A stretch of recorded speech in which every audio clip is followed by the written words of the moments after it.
What's up, wonderful people? My name's AJ Akpodiete, but you can call me AJ for short, and I'm back with another video.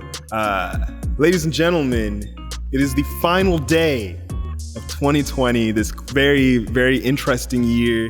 I think maybe a lot of us are going to say that as we look back on this year, it was not exactly what we thought it was going to be.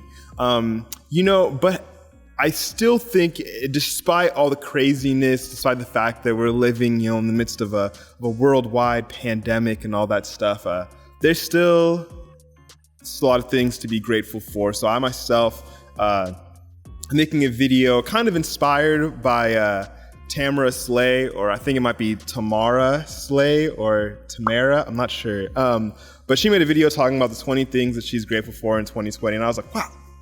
That's the kind of energy we should be leaving this year with. No more of this toxic, 2020, we just need it to end.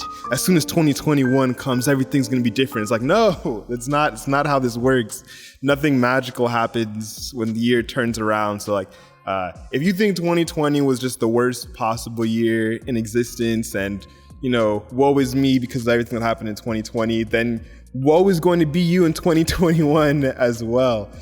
So you know what? I wanted to get up here and combat that in my own heart and say, what am I grateful for in 2020? So gratitude is the kind of energy we're leaving. So I'm gonna fire through this little list of 20 things that I made last night. And some of these kind of come directly from goals that I set for this year. Some of them don't.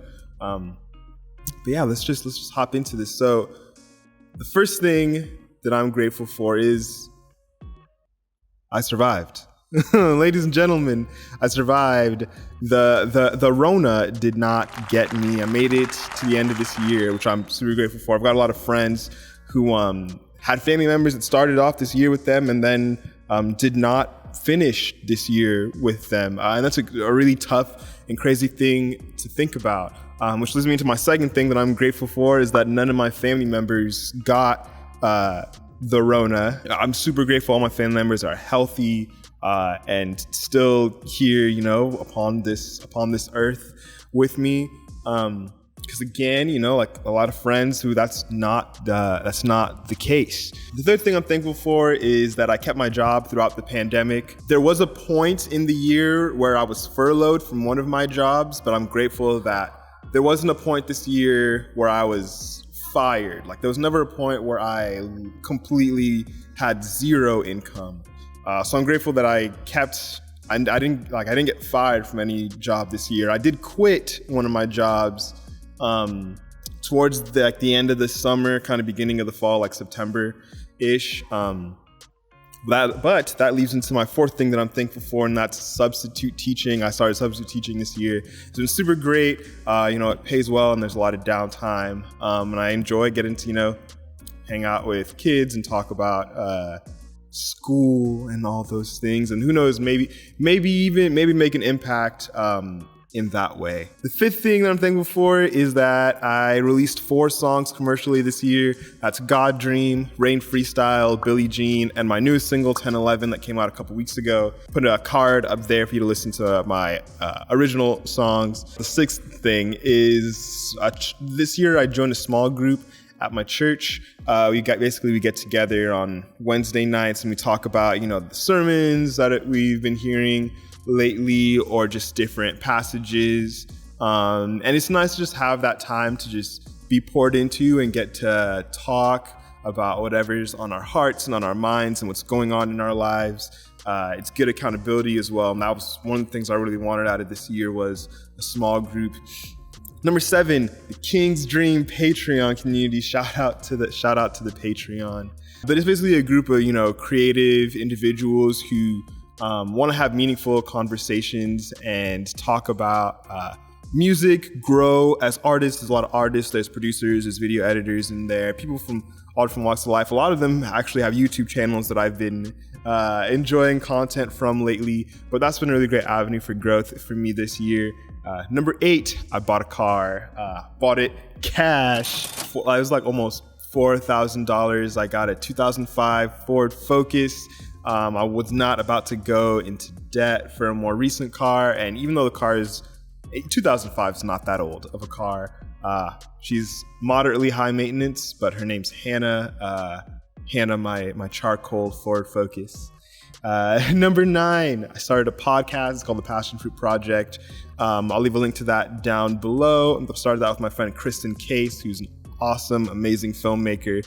Number 10, I released 13 songs this year. I was looking back at my goals from last year, and I thought to myself, did I miss like all of my goals?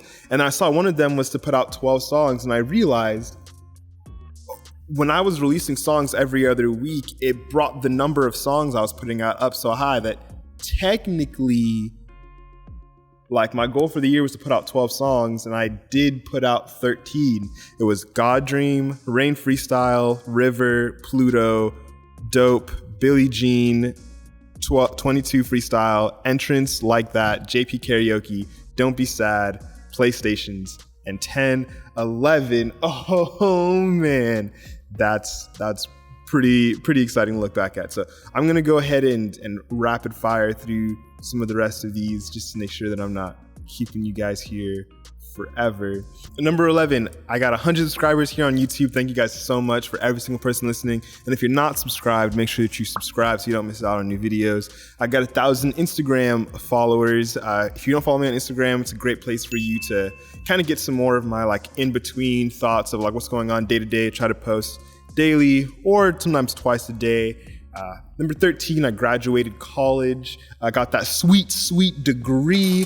Got myself a bachelor's in music production with a minor in dance, which I'm super proud of. Awesome experience. Number 14, I got my own place in sunny Simi Valley with 4 amazing, wonderful people that I get to share a home with. But I've got, my own room, and the rent's pretty nice. I'm like 45 minutes from LA. I'm like 10 minutes away from Thousand Oaks where I work. And if I wanted to go to Ventura, it's about an hour's drive. Number 15, guys, look, I prayed more in 2020. This year, this wasn't even one of the things I think that was on my list, but on my goals for the year, but I started a prayer list for just like my friends and like what they're going through and stuff like that, because I want to be intentional with prayer. So maybe I don't even know if I prayed more times, but I definitely feel like I was more intentional with my prayers this year. And part of it was keeping that prayer list and kind of just asking friends like, oh, if I'm praying in the morning and I see this person was wanting me to pray for this thing, and I'll be like, oh, why don't I text them right now and say, hey, how's this thing going on in your life? I felt like I was more intentional with how I prayed this year. And I also joined like a prayer group at my church where like on Thursday nights before our young adult service, we get together and we just, pray over different people's prayer requests, and just, just a lot of feeling of, prayer not just being this thing that I check off of a list, but actually something that's meaningful and has purpose, and that I'm intentionally doing. The 16th thing that I'm thankful for is that I feel like I became a better producer this year.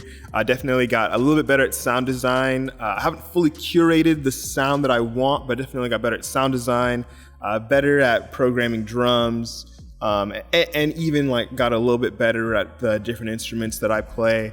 I made more friends this year. I think in 2019, I definitely had some deeper friendships with a smaller group of people, and that's something that I'm grateful for. But this year, I definitely made more friends with people that are just kind of further away from me, that I kind of live different lifestyles than I do.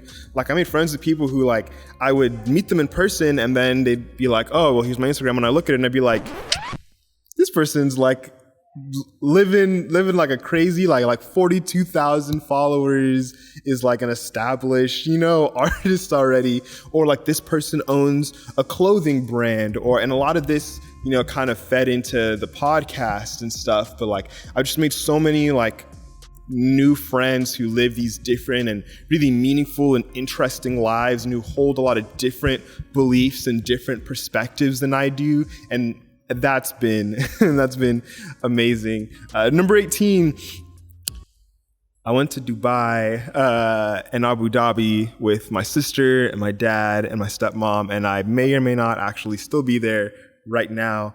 Number 19, I just totally glossed over that. I'm going to make another video talking about why I am currently in the UAE and just, my thoughts and what's been going on out here. But I will be back in America soon. Number 19. I taught my dream class. Anyone who knows me knows that I love dance, and I also love, working with high schoolers. And so ever since I graduated high school, I've wanted to teach dance at a high school. And so earlier this year, for 1 hour, I got to sub for a teacher at one of the high schools. And for that 1 hour, I was a high school dance teacher. And so I'm so happy that I got to do that, and, kind of gave me some hope, and, just some ideas like, oh, this is like what it's like to do this, So yeah, there's that. And then the final thing, the number 20, what I'm thankful for in 2020 is that I'm loved. And I know that's kind of like, a cliche, like, yes, Jesus loves me, but just like realizing that, hey, like there are people in my life that care about me, and that generally want to see good happen in my life. I think sometimes we get really caught up in this idea of like, I want that person to approve of me. I want that person to love me. And we get so caught up in when people don't care about us and then when people don't love us that perhaps like when A, B, and C might not be showing the compassion or care that you thought they were going to, turns out that X, Y, and Z have been trying to show you how much they care, have been trying to show us how much they love us. So I think this year, like I definitely got a greater awareness of the fact that, hey, like I am loved by the people in my life, and then I'm also loved by God in such a way that's not affected or impacted by what I do or what I don't do, or the things that I miss or the mistakes that I make. And that's kind of just the heart, I think, behind the gospel and like what it means to live out and walk this Christian life. It's kind of like, hey, like I'm loved by God, and what does that love mean for the practicality of my life, and how am I going to step out because of that love, and what am I empowered to by that love? So that's 20 things that I'm thankful for in 2020. I want us to be taking this kind of energy of gratitude and what's good, and how can we celebrate what's good into this next year, hoping to make some more videos about other miscellaneous topics and things like that. All right, y'all. My name's AJ Akpodiete, but you can call me AJ for short. Thank you so much for watching. Make sure you subscribe. If you're not subscribed yet, give this video a like if you haven't done so. And hey, comment down below, what is something that you're thankful for? All right, that's all I got. Thank you so much, and don't forget to live a real, full life.